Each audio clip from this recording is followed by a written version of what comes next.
G'day, welcome to Country Music World. I'm not Jay. And I'm not Mick. Today we're going to take you to country Victoria and we're going to meet a lady who's just got off the bus from the Mildura Country Music Festival.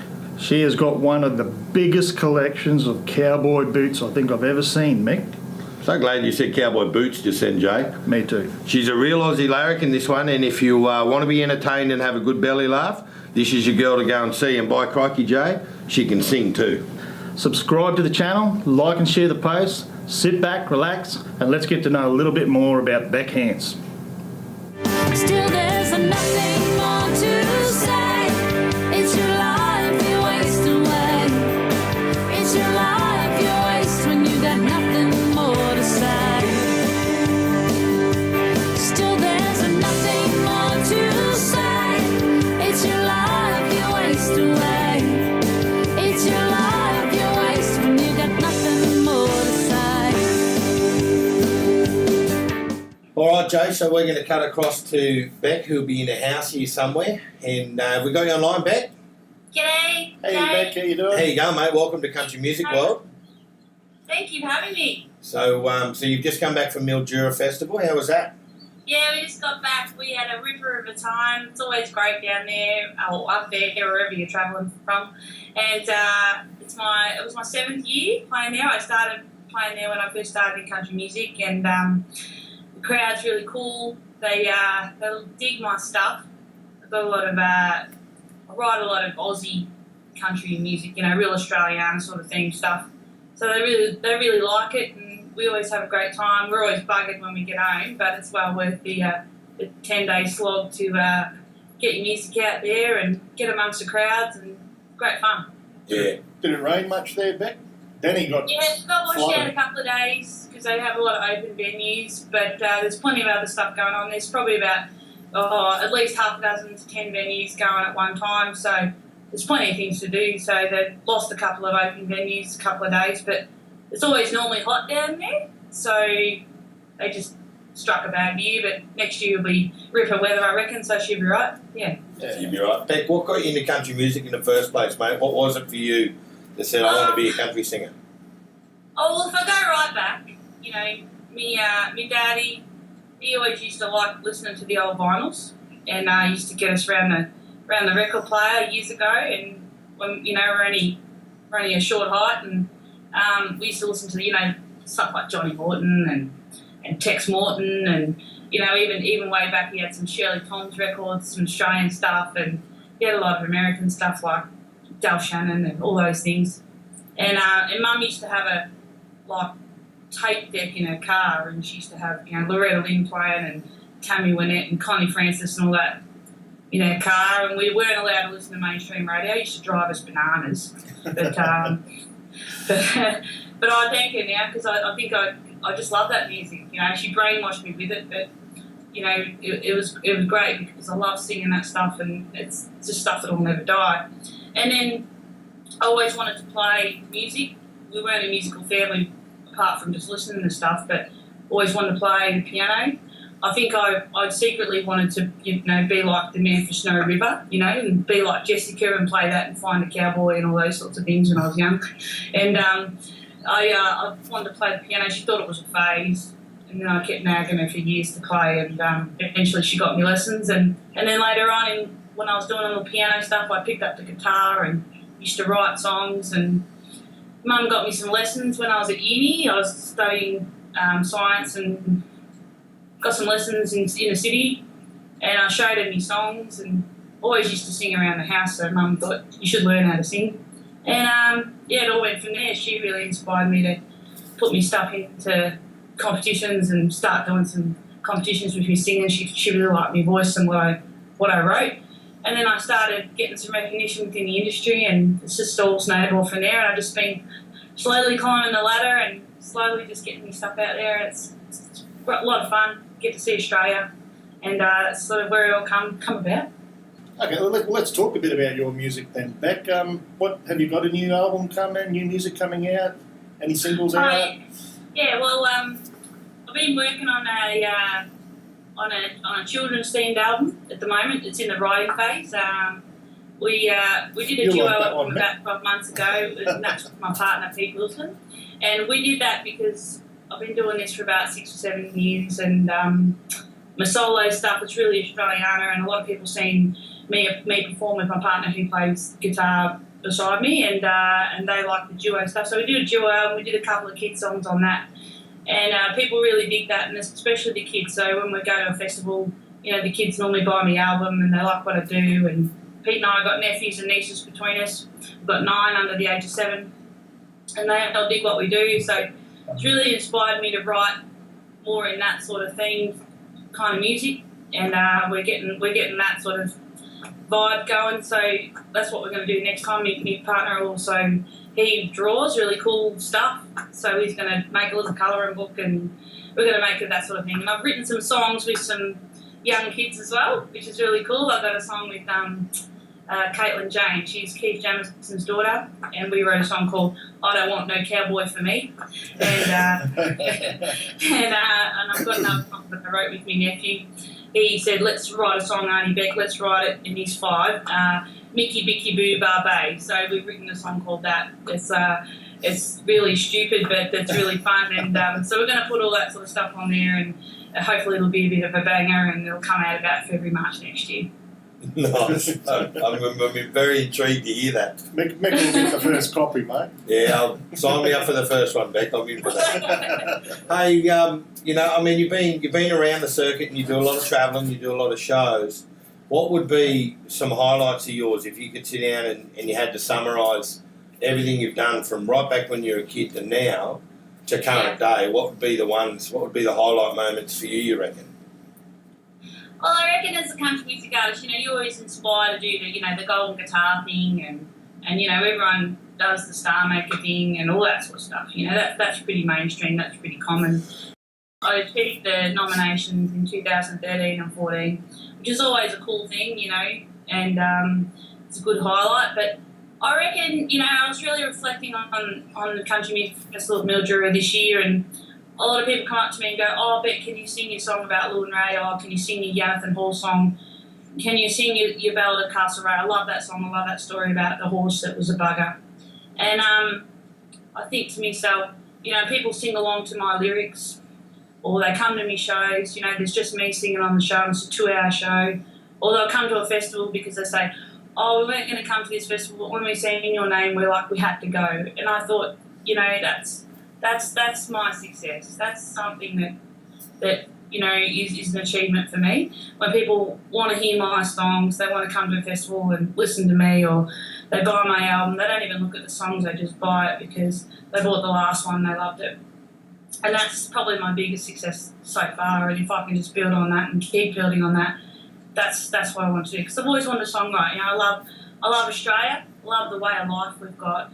I love, you know, I grew up on a farm. It's really kosher. You know, you think, oh, farm, country music, you know, it all goes together. But I love that way of life, and I had a really unique way of life. You know, we were really isolated. We didn't really do much apart from just farm. And but I love that way of life. You know, they were the best years of my life. And the Australian way of life is just so awesome. And there's a lot of stories that will never get told, and I like to tell the stories that are just really unknown, but that can relate to others, and that's a success in its own, and that's what I see as my highlights of my career so far. Yeah, look, I think it's one of the biggest compliments you can get is to stand up there, sing one of your songs, and have the crowd sing it back at you. I think that's just magic. Hasn't happened for me yet, but I think it would be magic. I really love that answer. You know, I think that's really cool, Bec, and you know, to go on a little bit from that, I think a lot of it's got to do with you. I mean, like you're just a lovable arrogant of a person, you know. I mean, you have a good time, and you know, I think, you know, you said there before that people buy your album just because it's you, and you're exactly right. It doesn't matter what you do; they buy it because they're buying you. Yeah. You know, and I think that comes down to, you know, an answer that we get commonly on the channel here, Jay, when we ask this question is, be honest to yourself and sing what you love singing, not what the trends are, not what people want you to sing. It's you love Australia, you love Australiana, you sing that, you live that. You know what I mean? So it's truth. Be yourself. Yeah, and you've got to be true to yourself. If you try and be fake, people see through it. And and you know, like, I don't try and be anyone else but myself, because then just people aren't interested. They just want to hear you for you, and I think that's why my songs are really popular, because they are probably a little bit different. You know, I don't sing about love songs and breaking up with my boyfriend and all that sort of stuff. I like to sing about cows and dogs and bloody old bushies and those sorts of things, and that's just what comes natural to me, because they're my roots. And you know, there's nothing wrong with the boyfriend breaking up songs, but and I've got a few that have snuck onto my album, so I mean I write them, but I just don't put them on my album routinely, because I love the other stuff. Yeah. So hey Bec, you know, you go to Mildura, you go around to these places, people buy your music because they're you.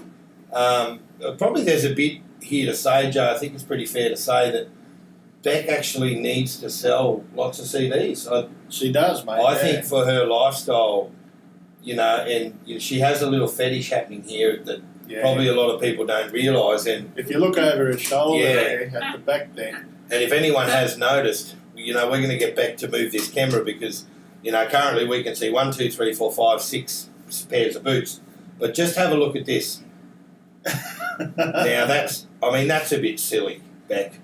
Well, I didn't intend it to be that silly, but you know, it just kind of kept up, and well, we know there's things like eBay and op shops and all those, as well as, you know, all these saddle shops I pop my head into when we travel. How many pairs have you got, Bec? Oh well, Beth Belt, that country music journalist, asked me, and I've got 34 now. I came home with another pair from Mildura. Whoopsie, but anyway. That's a pretty serious investment. But you know, fetish. Every girl needs shoes. I've got boots. So. Well, yeah, I suppose that's a country girl right there for you, isn't it? You know, you don't go out and buy high heels or, you know, all these nice little shoes. You go out and buy boots, and that is probably the coolest thing I've ever seen.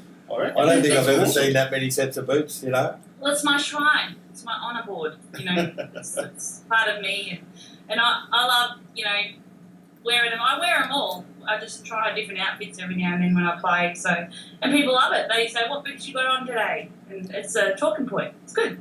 Well, it's pretty cool. It's pretty impressive. You should see my thong collection.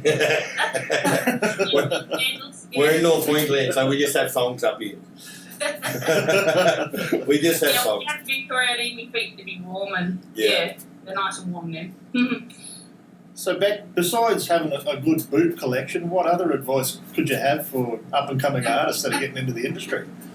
I notice a lot of Sheilas are wearing boots these days, eh? But anyway, it's good. It's good. Maybe I'm rubbing off on it. But, you know, I work as a paramedic as well as being a muso, and there's a lot of similarities with that. And the things that, you know, I've been an MBA for 11 years. I've been doing music for a bit less than that. And I've been doing a lot of self-reflection lately.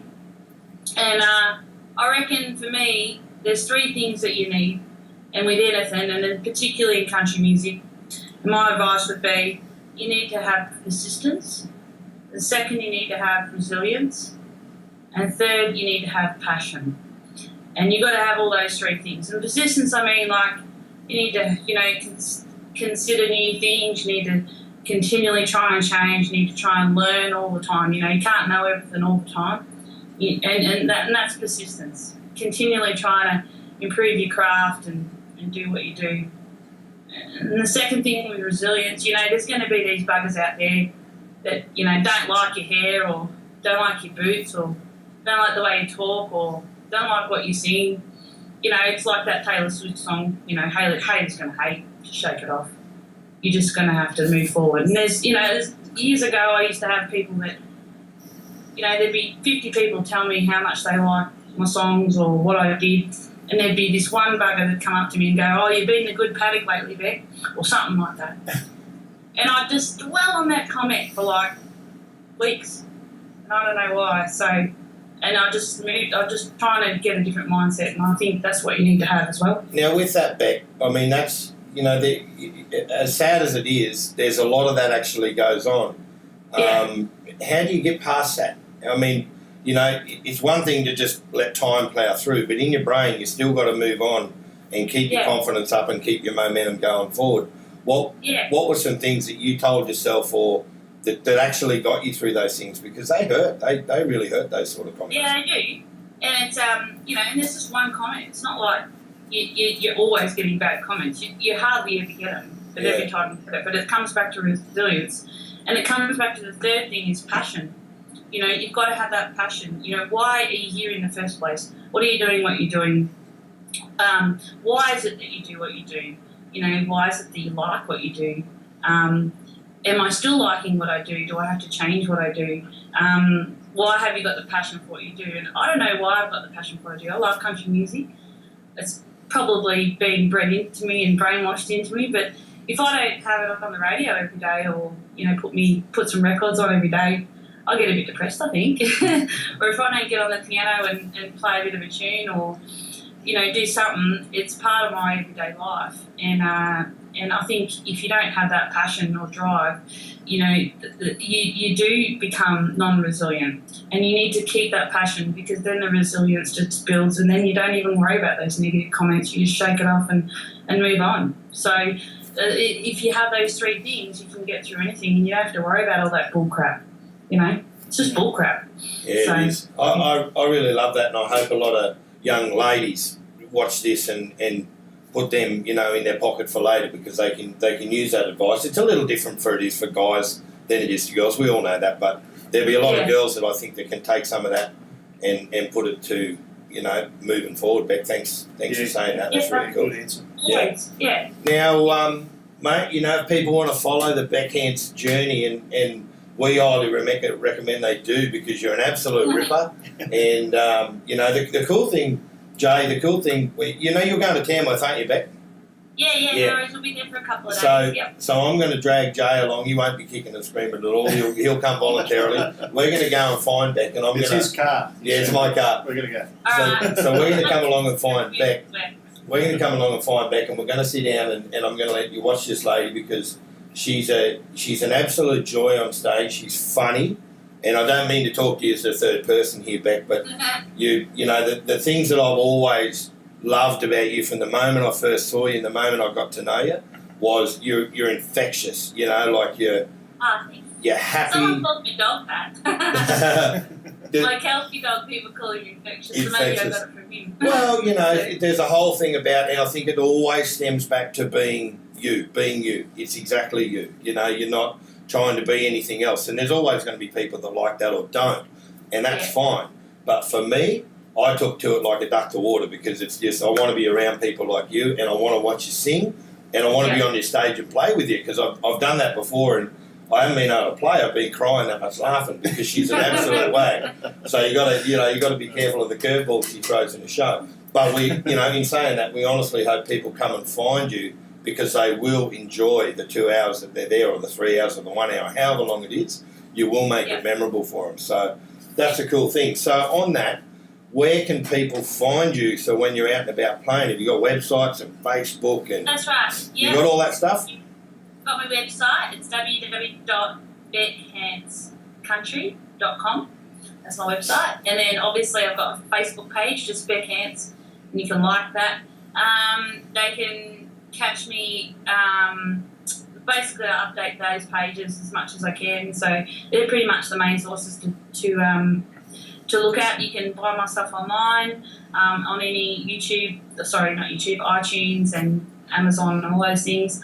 And you can also buy off my website. You can look at my YouTube channel if you like, if you just want to see what I do and all that. So you can find me on YouTube with some stuff on there. And yeah, that's pretty much the main source of trying to find me online, and my website and my Facebook site's the main point of call. And if I just put BECHANCE, not B Chance, but Bec Hance, So Bec, you say you're rolling into Tamworth. What do you got planned there, mate? You got some shows already in your books? What are you doing? Where can people find you at the festival? Sorry, what was that? For the festival, where Tamworth Festival.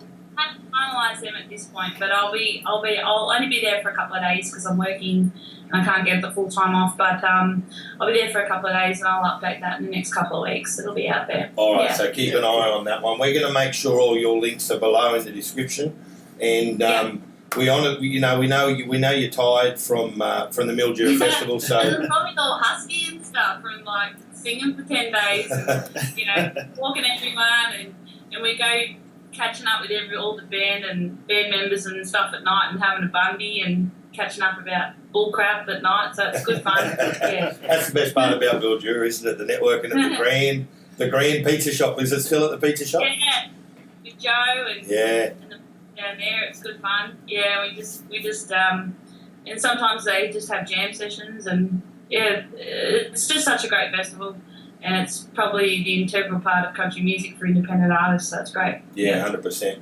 Hey, Bec, again, thank you so much for taking some time out of your busy day. We know you're tired, and we honestly do appreciate that you spent some time here with us. At all. And on behalf of Jay and myself and everyone here at the Country Music World, we thank you for your time and we wish you all the best.